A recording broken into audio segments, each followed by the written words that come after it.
Have you ever met someone and it just clicks? I mean, an instant, almost magical connection where you feel like you're perfectly in sync? Well, today we're going to pull back the curtain on that exact feeling. We're diving deep into a really subtle but incredibly powerful form of influence called psychological pacing. We're going to take apart the mechanics behind what makes that connection feel so right and why sometimes it can be so very wrong. So listen to this.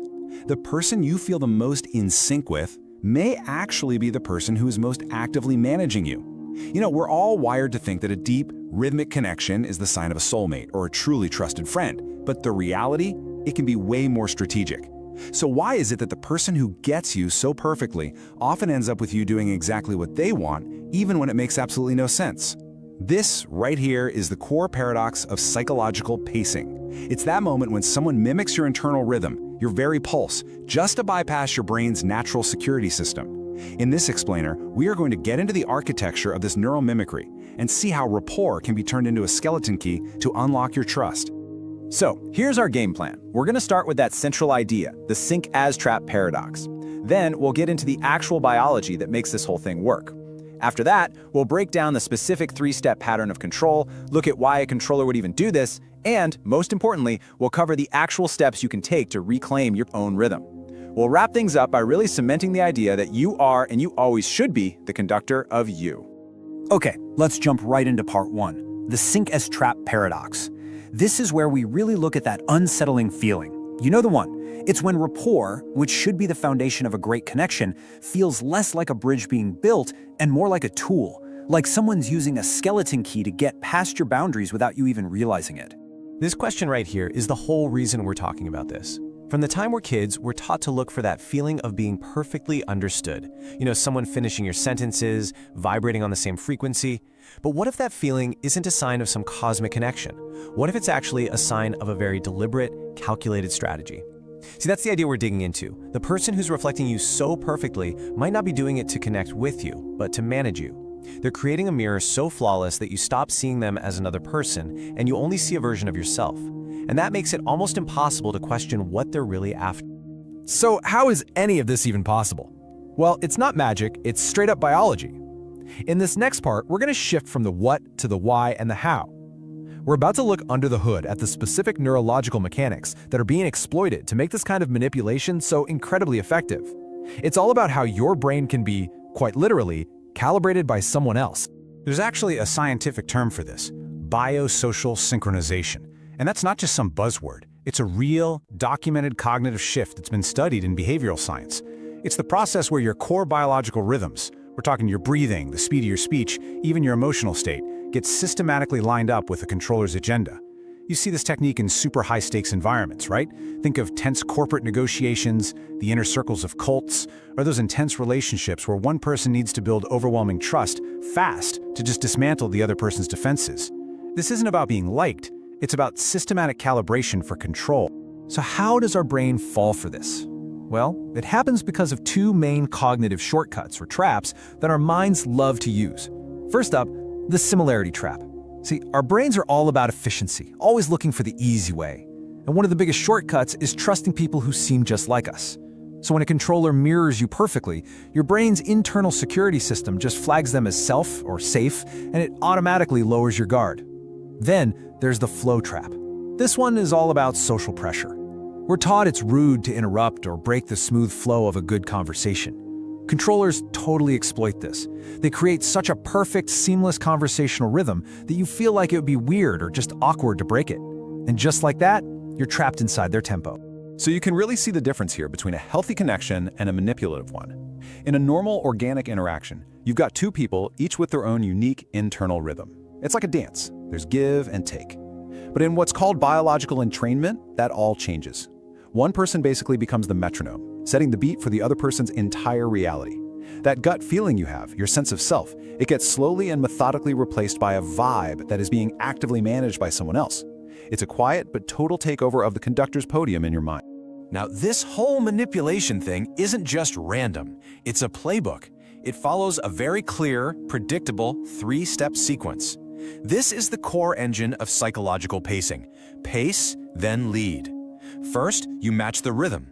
Then, once you're perfectly synced up, you change it and they just instinctively follow you. Let's break this down. Step 1 is physical pacing. This is the mirroring part. It's where the controller subtly starts to match your physical state, your posture, your hand gestures, even something as unconscious as how often you blink. This is the foundation. It's where your brain's mirror neurons start to think of this person as self. Step 2 is emotional pacing. This goes way deeper. They don't just copy your body, they reflect your feelings back at you, with this uncanny precision, making you feel completely seen, totally validated.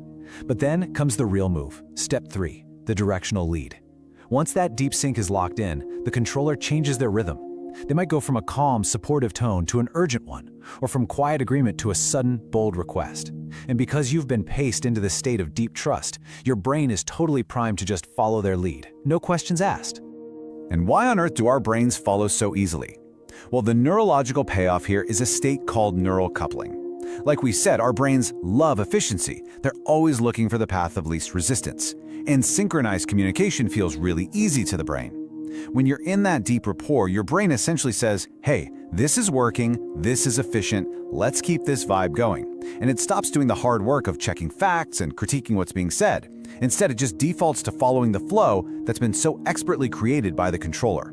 Your critical thinking gets put on hold just to maintain that connection. So that brings us to the controller's gambit. We've figured out the what and how, but now we really have to ask why. What's the motivation for using a technique that's so sophisticated and frankly, so insidious? What's really going on in this dynamic? At the heart of it, this is a total psychological mismatch. For the controller, the goal is basically to get control through synchronization. They want to get their way, but they want to neutralize your resistance without ever having to get into an actual fight or argument. By syncing with your rhythm, they don't have to convince you, they just lead you. On the other side of the coin, your vulnerability is what we can call the rapport reflex, our deep biological, hardwired need for connection. As social animals, we are built to value the vibe of an interaction, sometimes even more than our own personal values. The controller is simply exploiting this very fundamental human need. And the really dangerous endpoint of this whole process is a state of implicit trust.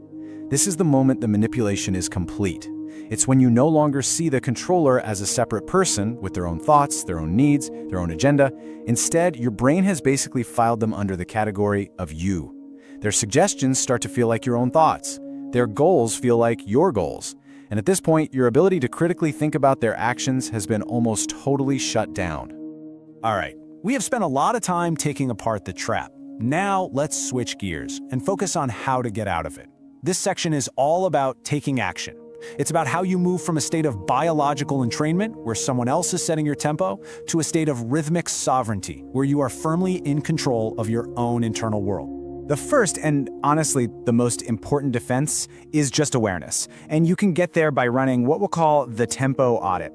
It's just a series of internal questions you can ask yourself in the moment. Simple things like, okay, is this connection real, or are they just a perfect mirror of me? Or who's actually setting the pace of this conversation? Am I leading, or am I always the one following? And maybe the most powerful mindset shift you can make is this last one. Start looking at those perfect connections not as destiny, but as data points. An incredibly strong, instant connection isn't fate. It's data that you need to investigate, not just blindly trust. So once you have that awareness from your little audit, you can move on to an active defense, the pattern break protocol. This is all about taking a deliberate physical action to mess up the synchronization. First, you have to recognize you're in that validation trap, that warm, fuzzy feeling of being perfectly understood. Then, you intentionally change your own rhythm. It can be small. Cross your arms, lean back, deliberately slow down your speech.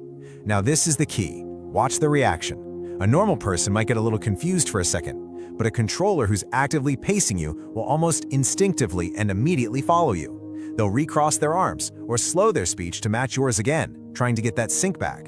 And that reaction, that's your confirmation. That's the data that proves you are being paced. I want to just pause on this for a second because it's so important. We are all socially conditioned to avoid awkwardness at all costs, right? We fill silences, we smooth over disagreements just to keep the vibe. But in this context, when you break that pattern, the awkwardness that follows, that moment of silence or disjointed rhythm, that's not a social failure. That is a sign of your freedom. It's the sound of you taking back your own narrative and your own pace. That little bit of discomfort is a seriously powerful tool of liberation. And that brings us right to our conclusion. After understanding the trap, the biology, the pattern, and the defense, we land on the most important lesson. This is about becoming the conductor of you. It's about understanding that your internal rhythm, your thoughts, your emotions, your pace, is your own sovereign territory. Ultimately, if you take one thing away from all of this, let it be this. Rapport is a tool, not a certificate of character. That wonderful, warm feeling of connection can be totally genuine and beautiful, but it can also be manufactured with very specific, learnable techniques. And because of that, it should never, ever be taken as automatic proof of someone's good intentions. It's something to be enjoyed, for sure, but it's also something to be analyzed with a very clear head. And so we end here. You are the conductor of your own internal rhythm. What psychological pacing teaches us is that the most dangerous influence is often the one that feels just like our own pulse. But you break that cycle the very moment you realize that your internal rhythm is yours to lead, not theirs to follow. Your mind is private territory, and you are always allowed to be out of sync with anyone who tries to use your own heartbeat to build a case.